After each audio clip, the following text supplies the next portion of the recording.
नमस्कार और सभी का स्वागत है। आज हम हिंदी व्याकरण के एक बहुत ही मजेदार और जरूरी हिस्से को समझने वाले हैं, समास। ये वो कमाल का तरीका है जिससे हमारी भाषा और भी सटीक और असरदार बनती है। कभी सोचा है कि राजा का पुत्र जैसा एक पूरा का पूरा वाक्यांश राजपुत्र जैसे सिर्फ एक शब्द में कैसे समा जाता है? ये भाषा का एक तरह का जादू ही है। और पता है, इस प्रक्रिया का एक नाम भी है, समास। तो चलिए आज इसी कोड को क्रैक करते हैं। तो आखिर ये समास है क्या? देखिए, परिभाषा तो बहुत सीधी है।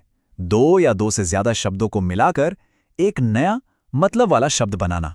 अब यहां इस शब्दों पर जोर देना बहुत जरूरी है। क्यों? क्योंकि अक्सर लोग इसे संधि समझ लेते हैं, लेकिन संधि में वर्ण या अक्षर जुड़ते हैं, शब्द नहीं। ये छोटा सा फर्क एग्जाम में बहुत बड़ा अंतर ला सकता है। तो आज का हमारा सफर कुछ ऐसा रहेगा। सबसे पहले समास से जान पहचान करेंगे, फिर इसे याद रखने की एक जबरदस्त ट्रिक, अब तक द्वंद्वी सीखेंगे। इसके बाद देखेंगे कि किस पद की अहमियत ज्यादा है, हर एक प्रकार को अच्छे से समझेंगे, कुछ आम गलतियों से बचेंगे और आखिर में सारी मुख्य बातें दोहराकर एक सवाल के साथ इसे समाप्त करेंगे। तो चलिए सबसे पहले उस बेहतरीन ट्रिक की बात करते हैं जो सब कुछ याद रखने में हमारी मदद करेगी। समास के ये जो 6 मुख्य प्रकार हैं ना, उन्हें याद रखना थोड़ा मुश्किल हो सकता है, लेकिन हमारे पास एक ऐसी मास्टर की है जो इस काम को एकदम आसान बना देगी।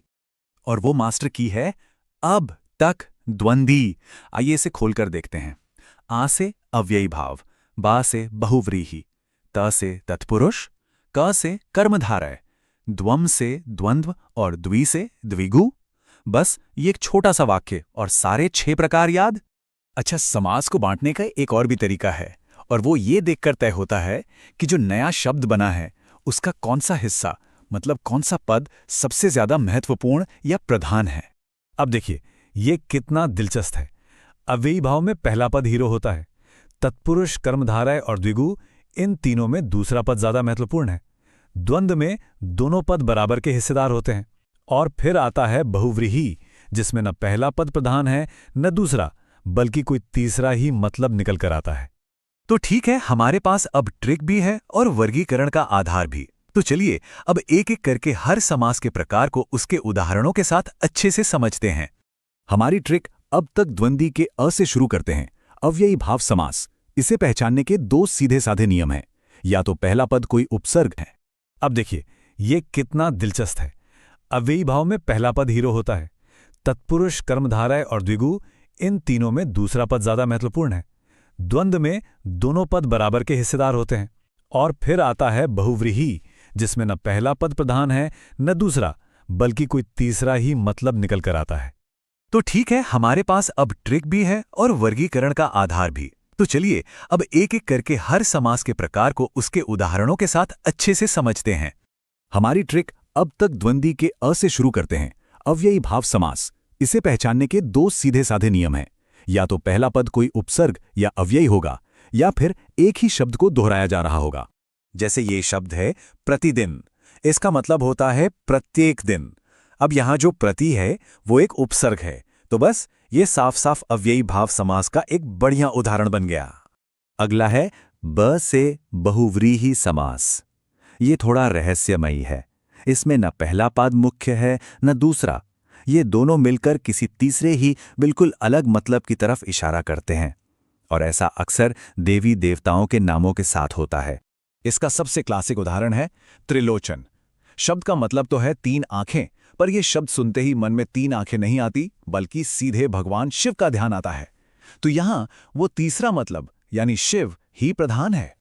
अब आते हैं त पर, यानी तत्पुरुष समास। इसमें दूसरा पद प्रधान होता है, पर इसकी असली पहचान ये है कि दोनों पदों के बीच में एक कारक चिन्ह, एक विभक्ति छिपी होती है। जैसे हम शब्द को खोलते हैं वो चिन्ह बाहर आ जाता है। जैसे गंगा जल, जब हम इसे खोलकर देखते हैं तो ये बनता है गंगा का जल। देखा, ये जो का है ये संबंध कारक का चिन्ह है जो गंगा जल शब्द में छिपा हुआ था। हमारी ट्रिक में अगला अक्षर है क, कर्मधारय समास। इसे हम विशेषता बताने वाला समास भी कह सकते हैं।